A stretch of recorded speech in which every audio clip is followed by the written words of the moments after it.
ദൈവത്തിരുനാമം മഹത്വപ്പെടട്ടെ. Bible reading പ്രോഗ്രാമിൽ സംബന്ധിക്കുന്ന ഏവർക്കും കർത്തൃനാമത്തിൽ സ്നേഹവന്ദനം, പ്രഭാതവന്ദനം അറിയിക്കട്ടെ. ഇന്ന് 1 ദിനവൃത്താന്തത്തിൻ്റെ 8-ാമത്തെ പുസ്തകമാണ് നമ്മൾ വായിക്കുന്നത്. ബെഞ്ചമിൻ, യാക്കോബിൻ്റെ 12 ഗോത്രങ്ങളിൽ ഏറ്റവും ഇളയവനായ ബെഞ്ചമിൻ്റെ ഗോത്രത്തെക്കുറിച്ചാണ് ഇവിടെ പറയുന്നത്.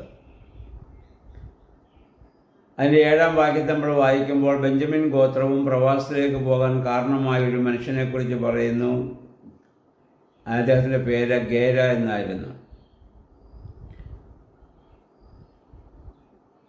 ഒരു കുടുംബത്തിനും ഒരു വംശത്തിനും ഒരു സമൂഹത്തിനും സൽപ്പേരുണ്ടാക്കുവാനും ദുഷ്പേരുണ്ടാക്കാനും 1-2 പേര് ശ്രമിച്ചാൽ മതി.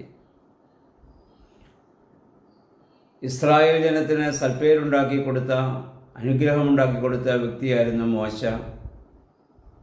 എന്നാൽ ഇസ്രായേൽ ജനത്തിനെ അപമാനിക്കപ്പെട്ട് തോൽക്കുവാൻ കാരണമായ വ്യക്തിയാണ് ആഖാൻ. ദൈവിക കൽപ്പനയെ ലംഘിച്ച് അവൻ പ്രവർത്തിച്ചതുകൊണ്ട് പുതിയ നിയമത്തിലെ കർത്താവിൻ്റെ സ്ത്രീഹന്മാരൊക്കെയും ക്രൈസ്തവ സഭയെ സംബന്ധിച്ചോളം വളരെ ബഹുമാന്യരാണ്, 12 അപ്പോസ്തലന്മാർ. പക്ഷെ അതിൽ യൂദാസ് ആ അപ്പോസ്തലന്മാർക്ക് അപമാനമായി മാറുകയാണ്. ഇതുപോലെ ഏതൊരു സമൂഹമായാലും കുടുംബമായാലും സഭയായാലും സൽപ്പേരുണ്ടാക്കാനും ദുഷ്പേരുണ്ടാക്കാനും ഒരുപാട് പേര് ആവശ്യമില്ല. ഒരു ഗ്ലാസ് പാലിൽ അത് മോശമാകാൻ ഒരു മീനിൻ്റെ തുള്ളി വീണാൽ മതി, അല്ലെങ്കിൽ ഒരു വിഷത്തിൻ്റെ തുള്ളി വീണാൽ മതി, അത് മുഴുവൻ വിഷമായി മാറും, അല്ലെങ്കിൽ അത് അരുചിയുള്ളതായിട്ട് മാറും. ആയതുപോലെ ഞാനും നിങ്ങളും ആയിരിക്കുന്നതായ ഈ സമൂഹത്തെ, കുടുംബമായാലും സഭയായാലും സമൂഹമായാലും, നമ്മളിതിൽ ഏത് രീതിയിലുള്ള ഒരു അവസ്ഥയിലാണ്, ഏത് രീതിയിലുള്ള പ്രവർത്തനമാണ് നമ്മൾ വിലയിരുത്തേണ്ടതാണ്. കർത്താവ് 2 അർത്ഥത്തിൽ പുളിപ്പിനെ വേദപുസ്തകത്തിൽ ഉപയോഗിച്ചിട്ടുണ്ട്. ഒന്ന്, നന്മയുടെ പ്രതീകമായും തിന്മയുടെ പ്രതീകമായിട്ട് ഉപയോഗിച്ചിട്ടുണ്ട്.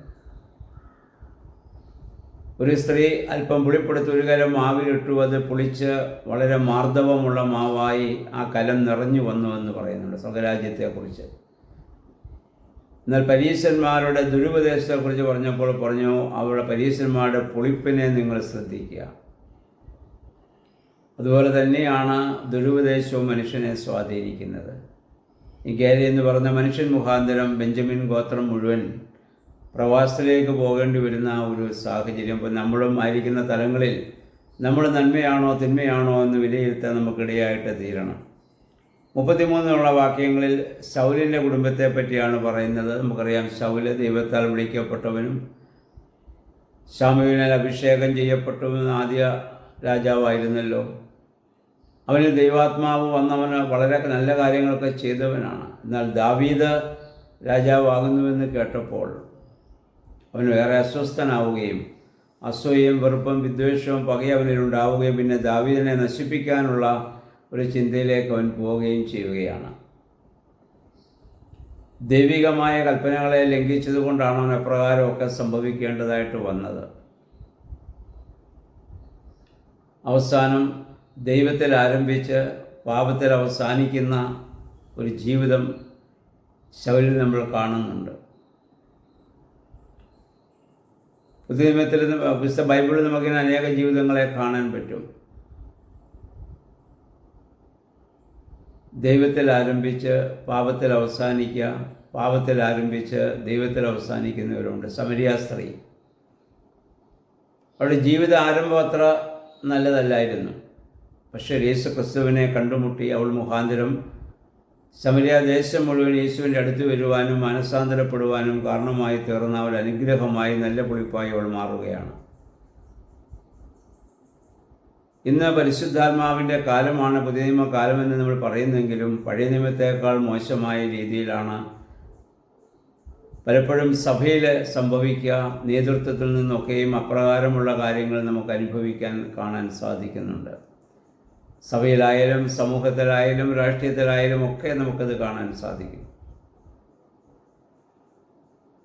പൈശാചിക പ്രലോഭനങ്ങൾക്കും പ്രകോപനങ്ങൾക്കൊക്കെ വിധേയമായിട്ട് പ്രവർത്തിക്കുന്ന, അതുകൊണ്ടാണ് തർക്കങ്ങളും കലഹങ്ങളും വ്യവഹാരങ്ങളൊക്കെ ഒന്നിനു പുറകെ ഒന്നായി സഭയിലൊക്കെ ആണെങ്കിലും ഇങ്ങനെ തുടർന്നു വന്നുകൊണ്ടിരിക്കുകയാണ്.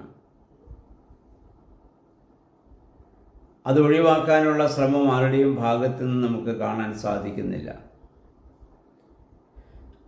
അപ്പം ഇതെല്ലാം നടക്കുന്നത് ആരുടെ പേരിലാണ്? സഹനത്തിൻ്റെ, ത്യാഗത്തിൻ്റെ, സ്നേഹത്തിൻ്റെ ആളുരൂപമായ യേശുവിൻ്റെ നാമത്തിൽ തന്നെയാണ്